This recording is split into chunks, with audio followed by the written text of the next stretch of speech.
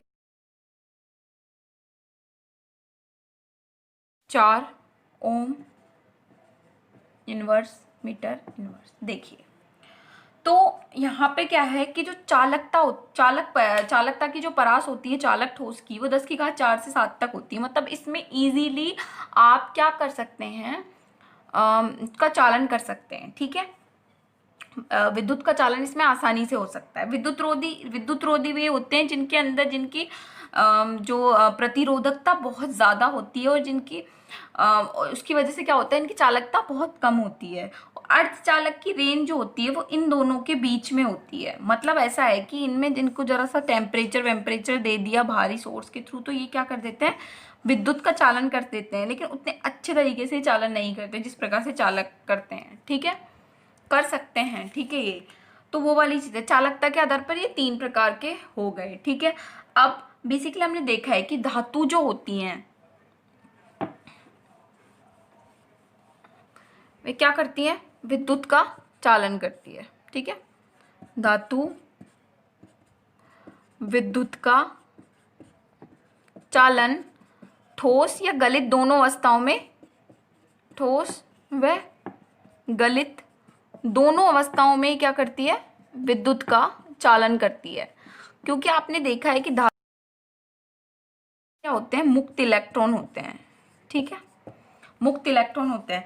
अब विद्युत का चालन दो प्रकार से हो सकता है, एक तो मुक्त इलेक्ट्रॉन के थ्रू हो सकता है, आयंस के थ्रू हो सकता है। अब आयन किस में देखने को मिलते हैं, आपने पढ़ा, ये वाली चीज मैंने आपको आगे भी पहले भी बताई थी कि जो NaCl जो होता है वो गलित अवस्था में क्या करता है, विद्युत का चालन कर सकता है। कैसे, क्योंकि गलत अवस्था में इसमें आयंस में विभक्त हो जाता है और ये क्या होते हैं, इसके विद्युत के चालन के लिए उत्तरदायी होते हैं, लेकिन ठोस अवस्था में ये नहीं कर सकता, ठीक है।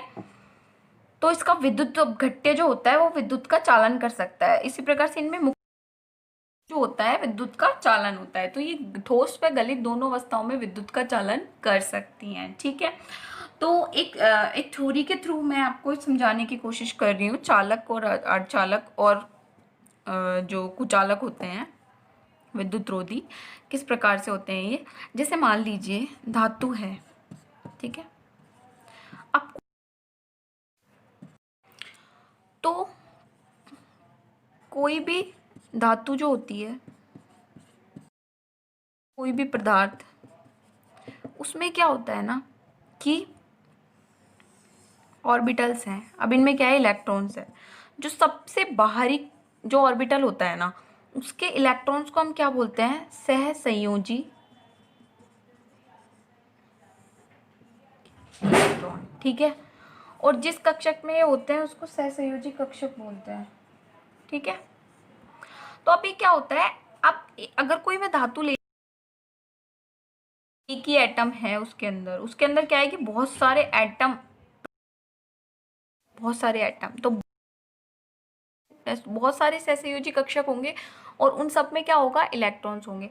तो ये क्या करते हैं, इनकी ऊर्जा जो होती है ना वो इतनी पास पास होती है कि जुड़ के पूरा का पूरा एक सहसंयोजी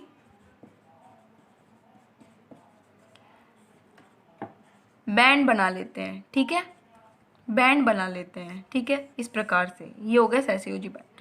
अब इसमें क्या होगा कि इलेक्ट्रॉन्स होंगे जो मुक्त इलेक्ट्रॉन जो पूरे उस धातु के अंदर घूम रहे थे, ठीक है, वो होंगे सहसंयोजी बैंड में।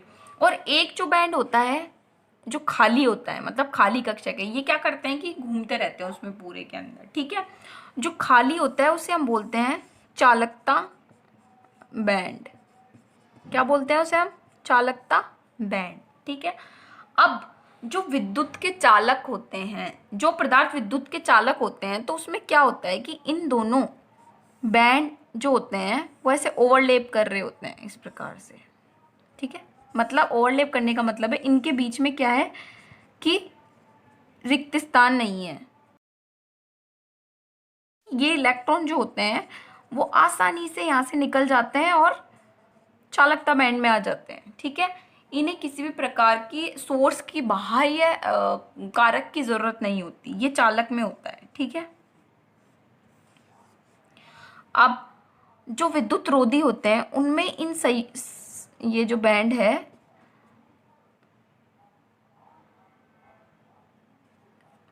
एक मिनट, सहसंयोजी संयोजकता बैंड, ठीक है। तो इसके और इसके बीच में जो ये गैप है ये क्या होता है, बहुत ज्यादा होता है।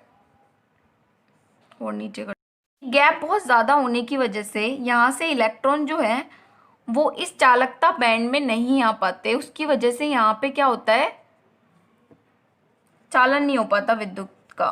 तो ये क्या होते हैं, विद्युत रोधी, ठीक है। और अगर ये गैप कम हो, ठीक है, कि अगर यहाँ पे कोई भी टेम्परेचर या कुछ भी बढ़ा के हम इलेक्ट्रॉन्स को दूसरे में ट्रांसफर, चालकता बैंड में ट्रांसफर कर सकते हैं, ये देखने को मिलता है हमें अर्धचालक में, ठीक है। तो ये होती है बैंड थ्योरी से इसको समझना, ठीक है, कि हमने देखा कि दो प्रकार के बैंड थे, चालकता बैंड और संयोजकता बैंड, ठीक है। संयोजकता बैंड में क्या होता है कि इलेक्ट्रॉन पाए जाते हैं जो कि क्या करते हैं, जब हम इसमें इलेक्ट्रिसिटी हमें चाहिए होती है तो ये क्या करते हैं, इलेक्ट्रॉन जब मूवमेंट होता है तो ये क्या सही चालकता बैंड में यहाँ से आ जाते हैं आसानी से, क्योंकि इनके बीच में जो क्या है, यहाँ पे स्पेस बहुत कम है। जबकि विद्युत रोधी जो है इनके अंदर क्या होता है, ये गैप जो होता है वो बहुत ज्यादा होने की वजह से ये इलेक्ट्रॉन चालकता बैंड में ही रहते हैं, जबकि अर्धचालक में ये बैंड जो होता है ये इन बिटवीन होता है चालकता बैंड और विद्युतरोधी की टेम्परेचर बढ़ाने पर उतनी अच्छे से नहीं दर्शाते जितनी अच्छे से ये चालक दर्शाते हैं। ठीक है, तो हमने थोड़ा अर्धचालक के बारे में पढ़ते हैं। ठीक है, अर्धचालक जो होते हैं ना, उसका एग्जाम्पल है, आपने देखा होगा सिलिकॉन एंड जर्मेनियम। ठीक है, ये होते हैं अर्धचालक के एग्जाम्पल। अब क्या होता है ना, इनकी चालकता को थोड़ी बहुत हम क्या करते हैं, इनमें क्या करते हैं, अशुद्धियां मिला देते हैं। भाई, इनकी चालकता को सही करने के लिए हम क्या कर देते हैं, इसमें अशुद्धियां मिलाते हैं। और जो वो क्या होती है, दो प्रकार की होती है, एक तो एन टाइप जिसे हम बोलते हैं, और एक होती है पी टाइप। ठीक है, एन टाइप में क्या होता है ना, एन टाइप में हम, एन में पी टाइप में क्या होता है कि हम सिलिकॉन जो है वो क्या है, वर्ग का ग्रुप का एलिमेंट है। ठीक है, काशी गए इस प्रकार से। ठीक है, तो ये है सिलिकॉन जर्मेनियम। ये क्या करता है, ये 4 बॉन्ड बना सकता है सिलिकॉन। ठीक है, इसके पास 4 इलेक्ट्रॉन होते हैं। ठीक है, इस प्रकार से। अब इससे यहाँ वाला जो है वो 13 ग्रुप इसमें आते हैं।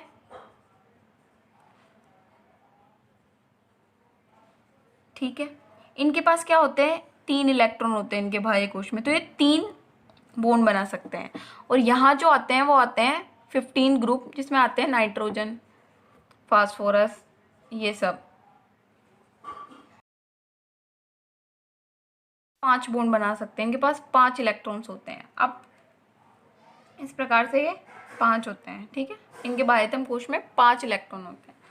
अब हम क्या करते हैं कि सिलिकॉन और जर्मेनियम में हम अशुद्धि मिलाते हैं, या तो हम 13 ग्रुप की मिला देंगे या हम 15 ग्रुप की मिला देंगे। मतलब 15 ग्रुप का कोई एलिमेंट मिला देंगे इसके अंदर, या 13 ग्रुप का कोई एलिमेंट मिला देंगे।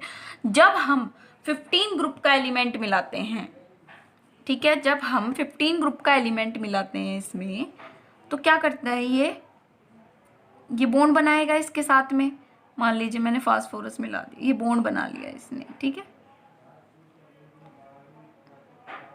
इस प्रकार से ये बॉन्ड बना लिया। लेकिन अब इसके पास क्या होता है कि एक एक्स्ट्रा इलेक्ट्रॉन होता है, क्योंकि इसके पास है 5, तो ये ऐसे इस प्रकार से बॉन्ड बनाता है। तो इसके पास क्या होता है कि एक इलेक्ट्रॉन इसके पास रहता है, मतलब वो एक इलेक्ट्रॉन इसके पास एक्स्ट्रा होता है।